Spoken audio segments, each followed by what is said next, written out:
বাংলা সিনেমার সুপারস্টার শাকিব খান, যার নামেই প্রেক্ষাগৃহে চলে ঝড়, জানেন কি তিনি কাকে দেখে অনুপ্রাণিত হয়ে অভিনয়ে এসেছেন?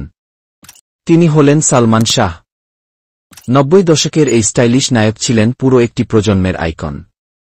শাকিব খান নিজেই একাধিক সাক্ষাৎকারে বলেছেন, সালমান শাহকে দেখেই তিনি চলচ্চিত্রে আসেন। আমি যখন স্টুডেন্ট স্কুলে পড়ি, আমি প্রথম তখন সিনেমা দেখেছিলাম সালমান ভাই, এবং আপনাদের সবার মতো আমিও সালমান ভাইকে অনেক পছন্দ করতাম, তার সিনেমাকে অনেক পছন্দ করতাম।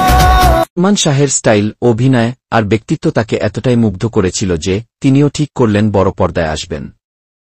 আজ শাকিব খান নিজেও এক কিংবদন্তি, কিন্তু তার অভিনয়ের যাত্রাপথ শুরু হয়েছিল সালমান শাহ নামের এক উজ্জ্বল তারার অনুপ্রেরণা।